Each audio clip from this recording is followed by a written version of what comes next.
What's up, everyone? Happy Wednesday. Yeah, so we had the privilege to have John Mahlmeister on today. I met him a couple times at 101 originally, and then we're on the same flight headed to the mid-year meeting this year. He was on the flight with his lovely wife Kayla. They've been married for 6 years, and his little daughter Lily, who's almost 3 years old. But just a little bit about John. I mean, you guys saw it. He's one of the fastest growing agency builders in the nation. He's number 33 in the nation right now with over 250,000 in premium. So it's awesome. He's up over 90% in personal sales from last year. And then for a team, it's crazy. His growth for a team is 164%. That's insane. And they've had a team premium of over 671,000 so far through the year. So awesome, John. Awesome job, John. And he actually just got promoted to market director at the end of Q3. So that's huge. And I believe he's within his first 2 years in the business. So, he's growing really fast. And so I just kind of wanted him on today, just to talk a little bit about him and his team and his growth. But John, we're happy to have you on. I guess the first question I'll ask is like, what were you doing before you came to Family Heritage, John? Thanks for that introduction. Yeah, what I was doing before I came to Family Heritage, most recently I was a counselor. And before that, I was in retail management at Aldi's. And then just kind of manual labor before that. I grew up on a farm. So I always wanted to be in a field where I could help people, which led me to being a counselor, but just was not the right fit for me. I was able to make a good impact, but the income was not enough to support my family. I was getting promotions that were just new titles and new responsibilities with no extra pay. And I was on salary for 40 hours, but I was working probably 60 plus. So just basically doing free labor for 20 hours a week. So really just a lot of spinning my wheels trying to find the right fit for me where I can make an impact and make enough income to support my family and my wife, who gets to be a stay-at-home mom. Heck yeah, that's awesome, man. And we hear that a lot of people coming from corporate, working all these hours, not really getting paid what they're worth. But so I guess you kind of answered it a little bit, but what drew you to Family Heritage? I'm sure you had a bunch of opportunities, but what got you in with Family Heritage? I think the first and easiest answer is that I'm the easiest sell you'll ever find. Like if you guys ran into me in the field, I would buy a lead across the board. I had no objections. So my best friend actually applied on Indeed, and he was like, "This is the best opportunity I've ever seen." And I was like, "Cool, I'll take your word for it." So I applied on Indeed, and unfortunately, he didn't get a recruiting bonus then because he didn't know that that was a thing. But I applied on Indeed. I watched the career overview videos, and then I saw the opportunity. I've always had big vision and big dreams, and just didn't have the right vehicle. And so I saw what this could do for my family, and just took it and ran with it. Heck yeah, that's awesome, man. So no background in sales or anything, and you're crushing it. So, yeah. So I kind of wanted you to touch on because you crush it with your team, and then personally as well. So I guess on the technical side of the sales conversation, what part do you feel like you do really well, or like the best part of your conversation with people? I think if I had to narrow it down to one thing that is probably my strongest, I would say is the approach, and just building rapport.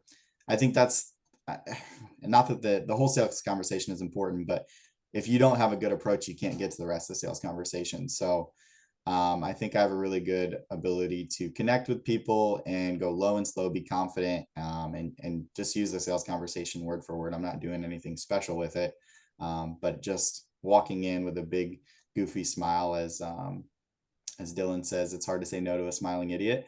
I definitely embody that. So walking in with a big grin, confident, and just being able to connect with people, build rapport, be a human first, and then do a good approach. Yeah, 100%, man. It's, goal is to get that sit down. So building that rapport and that introduction is awesome. So I guess one other thing I'll ask you, I think, like I said, you've been here what, less than 2 years? Yeah, I started February of last year. That's awesome, man. So that's awesome. You've already been promoted to market director within 2 years. So I guess how have you grown so fast in such a short amount of time? For sure. I think I think firstly, it just starts with making that decision that you're going to do it no matter what, and then putting in the work necessary. So my weeks don't look like my days don't look like 8-hour days or 40-hour work weeks. They're much, much more than that. And so when I knew that I wanted to hit market director at this pace, I knew that I was gonna, and I knew I needed to still be selling it. My team was in shambles a year ago at this point, even probably 9 months ago, just rebuilding. And knowing that I needed to keep my personal production up, but also still needed to recruit at a high level. Recruiting is the lifeblood of the business. So I had to dedicate time outside of field hours for recruiting. So I spent a lot of hours in the mornings and the evenings working on recruiting and interviewing so that I could still have my 7, 8, or 9 hours in the field selling. So I think it probably 11 or 12-hour days on average, just to make sure that I was doing everything I could do within my control to hit it. And so it's not a sexy answer. It's not, everybody wants to know what the secret sauce is, but I think one thing it really is just working hard, working harder than everybody else. The harder I work, the luckier I get. And one of my guys on my team, when I was training him, so I was with him Monday, Wednesday, Friday. Tuesday, Thursday, I was on my own. Tuesday, Thursday, I was working a police department that I had landed all 3 shifts. So I was posting at 6 a.m. in my chat that I was protecting families, and I was posting at 11 p.m. in my chat that I was protecting families. So it was all day long. And then when I was with him, it was more than 8 hours as well. And his literal answer or thought when I got with him on Wednesday was, "Holy shit, dude! how are you working so much? That I just don't know how to do that. You're making me look like a piece of crap in comparison." I was like, "Well, at least there's no secret sauce. I'm just outworking you. If you want to hit these parameters, you just got to put in more hours."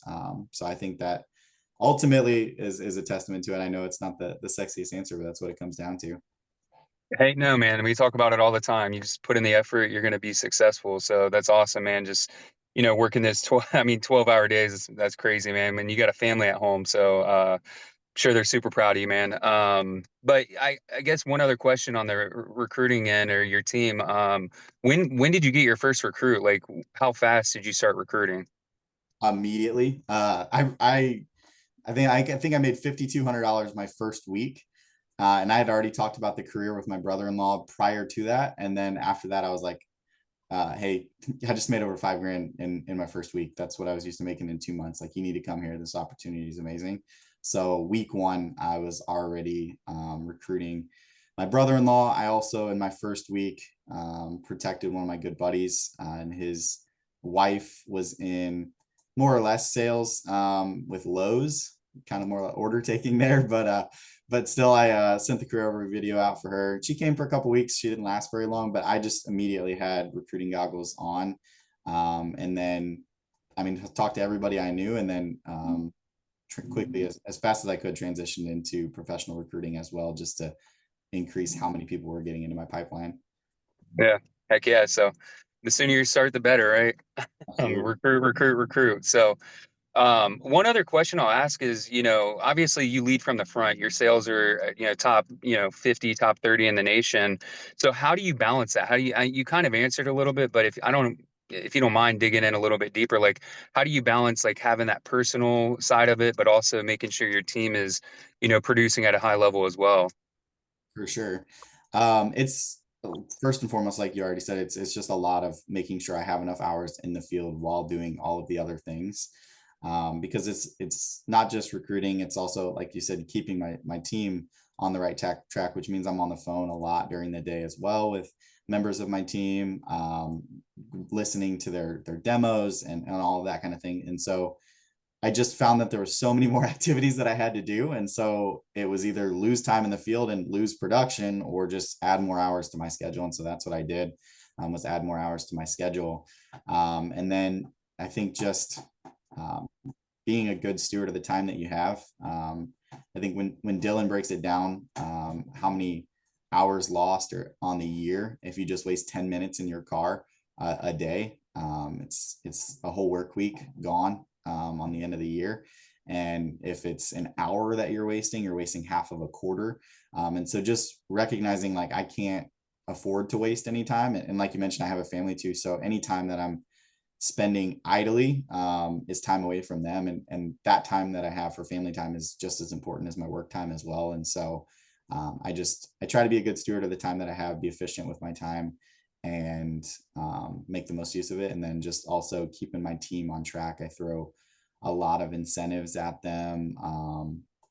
I'm constantly leading from the front, I think is the best way to put it too, like you mentioned.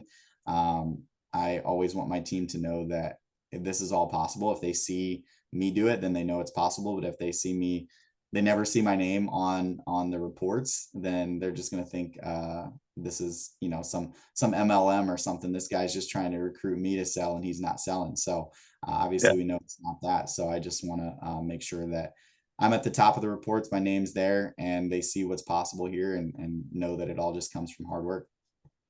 Yeah, it's awesome, man. And yeah, if you guys haven't heard, if you guys haven't heard that Elevators podcast with Dylan Buck, just breaking down like John said, the 10 minutes you spend in the car, the hour, it's crazy how much time is wasted throughout the entire year. And you don't really think about it with, in the day, in the moment, how much time you're wasting for the whole year. But I would recommend just going on and listening to that because Dylan does a good job of breaking that down. So yeah, that's awesome, man. You definitely put in the work. You can definitely tell. But one last thing I'll ask is, you've been here for less than 2 years, and obviously you're a market director now. But what are you, most excited about for your future here and your career here at Family Heritage? For sure. I think as weird as it sounds, I'm most excited that there's always something to be excited about. There's always somebody to chase, something to chase. I hit MD and I was really excited about that. I worked really hard to hit that. But I was immediate like, okay, cool. And now I need to grow quarter over quarter and I need to hit RD. I want to hit RD numbers by my 30th birthday, which is in April. So it was, as soon as I hit one thing, it's on to the next goal. So there's always something to chase and be excited for. And that's what's most exciting, I think. Okay. Yeah, that's awesome, man. Keep grinding, man. Um, so one last thing, I know I said that was the last question, but you've probably been on a ton of incentive trips and whatnot. I guess what is your favorite trip you've been on here at Family Heritage so far? So far, it's got to be Mexico last year. That was my wife and I's first time ever out of the country, first time ever at an all inclusive, and it was all paid for by Justin, by the company, all that kind of stuff. So that's just unmatched. Super excited to go back to Mexico here in a few weeks, and then again in January, February. And just so you guys know, when I see you guys on the beaches of Mexico, the Ellington Agency is going to win the volleyball tournament. So be ready for that. Hey, I'll be there Oh, we're this year gonna in a few put you weeks. down in the ground. Game I'll send it. on, buddy. Hey, I run to competition, not from it, so I welcome it. Hey, you just stirred the pot a little bit, John. We're all going to be in the volleyball court this week and practicing for the next few weeks. So no, that's awesome, John. I appreciate you on, man. That's a lot of good nuggets we took there. Again, just proud of you, man. Look forward to seeing you here in a few weeks, but I'll just leave it open to a Q&A. So, again, you got one of the top agency builders, one of the top sales professionals in the nation here with you. He's from Ohio. He's a governor in Ohio right now. He's the highest producing agent in Ohio. So I'm gonna leave it open to Q&A. So if anyone has any questions, feel free to go ahead and ask John. John, hey, John, real quick question for me, man. Dude, you crushed that part. Absolutely dominated. Hey, real quick. So I know you came out swinging. You made 5,200 your very first week. Would you walk through just like what your schedule looked like and like roughly? I don't know if you remember how many demos you did to get that, but just what it looked like for your first week and even really for your first month. Just what your day to day routine looked like, getting your career started off strong.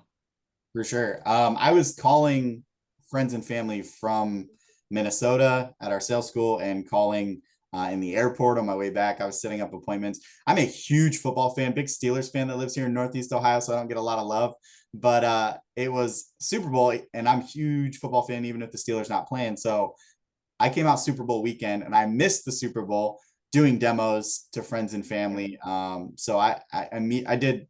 I don't even know how many demos over the weekend to friends and family. I know I was sitting at 9,900 on the week before I even started on Monday. just with all the friends and family appointments I did, and then setting up my week from the 9 to 5 time, doing all business to business, and then evenings still doing more appointments with friends and family. And then my following weekend, capping it off with some more friends and family appointments to make sure that I broke Tyler Newsome's record, because I wanted to make sure I did more in my first week than he did. So that's what it looked like, which again was a lot of hours and a lot of demos. I would say probably 40-ish demos my first week. And then second week was not, great. My closing percentage when I started was probably like 14-15%. Now it's close to 30. So when I started, I just knew I needed to see more people to be able to at least do the average or just make enough to support my family. So I only did 1,600 in sales week 2. Week 3, I did 6,000. And so, but it was, 30 plus demos each of those weeks. And just embracing the suck, getting better and understanding that I'm going to get better if I just do more. And, now here I am where my closing percentage is essentially doubled, a year and a half later. So you have to be willing to go through. I mean, I've had multiple, I can count them, but multiple 0 weeks or weeks where I only sold one policy. And I've also had my best week so far is almost 29,000. So it balances out, but I wouldn't get to that $29,000 week if I gave up on the weeks where, I felt like I was getting my teeth kicked in.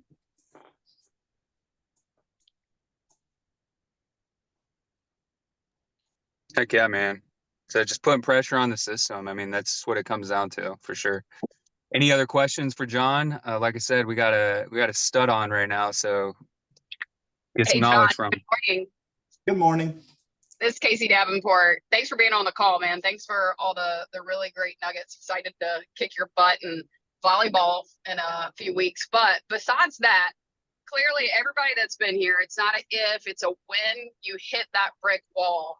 Tell us about like when you really hit that brick wall and what were some things that you implemented like basically immediately to get you through that brick wall? Yeah, for sure.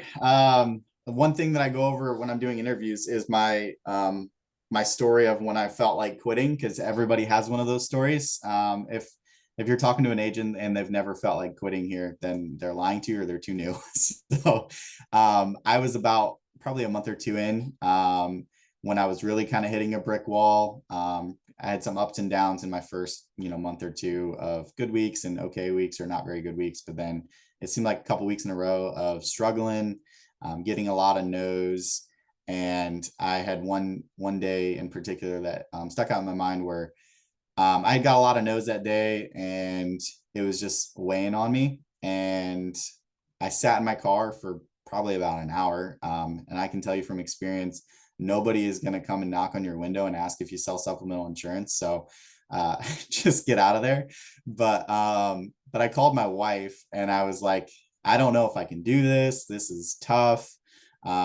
There's got to be an easier way. I see all these people putting up these big weeks and I feel like I'm spinning my wheels, and there's just got to be an easier way or something better that I can do. And my wife, in her infinite wisdom, starts Googling most effective sales strategies. And every article she clicks on, number one most effective sales strategy is cold calling. And I was like, well, shit, that's not what I wanted to hear. So, but it was enough to get me out of the car. And I walked into a One Main Financial, and Nicole and her husband, Nick, picked up an elite level accident policy with me. And that was like, okay, yeah, I can do this. There are people that want this. I just have to get in front of more people and I have to get out of my pity party. Hey, John, I have a question. Hopefully it's coming through. I'm kind of in the country driving. So one of the things that you said was you had your chicken list when you came out of Sales Academy. A lot of people struggle with having it's not that they don't have the conviction, it's just approaching friends and family and not wanting friends and family to think that they're just wanting to quote unquote sell them something. So what would be your biggest advice to new agents on those that have not reached out to their chicken list, and just, what would be your best advice for them to go ahead and do their very best to protect their friends and family? I think first and foremost, it comes down to it's not about you. It's about them. I just about a month and a half ago had my aunt diagnosed with cancer, and she was one of the people I didn't demo in the beginning. I tried to. I had scheduled an appointment, and then it fell through, and then I never followed back up. But I felt like a jerk because now she doesn't have the coverage as she's battling cancer. So I think first and foremost is just take yourself out of it. It's not about you, it's about them. And then just do it. Reach out and give a buying atmosphere right away. I'm going to show you this because I care about you. And honestly, because I need the practice as well. If it's not for you, you're still helping me out with the practice. But if it's for you, I'm going to get you taken care of. If it's not, no big deal. I'm not going to bring it up again. And if I had friends that wouldn't, and friends and family that wouldn't let me show it to them. And I had ones that would, and ones that picked up and ones that didn't, after being demoed. So, it's still just a numbers game, and you just reach out to everybody and at least put the ball in their court. I mean, my aunt is one of multiple people, that I reached out to that, have been diagnosed with cancer since I started. I had, not to get too much into my story, but my wife and I, we lost 3 babies before we had our daughter. And that we had a lot of support from my family, my wife's family, and friends, and people that brought us dinners and things of that nature. And so we had a family that was a huge support to us during that time. And so he was one of the people I really wanted to reach out to because he made a big impact on my life, and I wanted to make sure I showed this to him. And I reached out to him multiple times, and he viewed my messages and never responded. And then it was honestly about a month and a half later, after I had reached out to him a couple of times, that he was diagnosed with cancer. So it's not a matter of if this is going to happen to somebody, it's just who. It's going to happen to somebody. We know the statistics on cancer. It's about 40% of family of people go through cancer, and obviously 75% of families. So you just got to get it in front of people and put the ball in their court.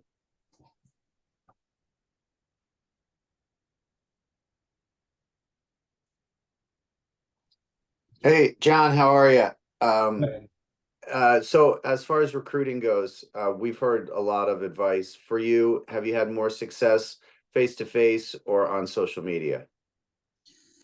I would say face-to-face. Social media, I think, is just a great way to make the first connection, but then just try to get with them face-to-face, because I think it's a really tapped area of people reaching out, trying to sell people stuff on Facebook Messenger. And so if you just connect with them and, hey, let me take you out for a cup of coffee, who's going to say no to that? Versus, you're just, it's like the same thing of, when Justin says never sell on your feet. It's the same thing with recruiting. You're essentially selling on your feet when you're trying to talk about how great it is and all of that kind of stuff over a message versus face to face.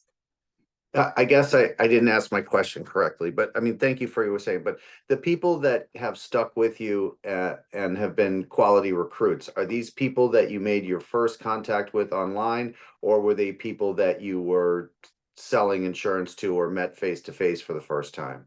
Oh, okay. So some field recruits that I've had have not lasted except for one. I actually have Chris Smith on my team right now. He just got back from 101. And he's doing really, really well. He was a field recruit. All of my other field recruits only lasted a few weeks.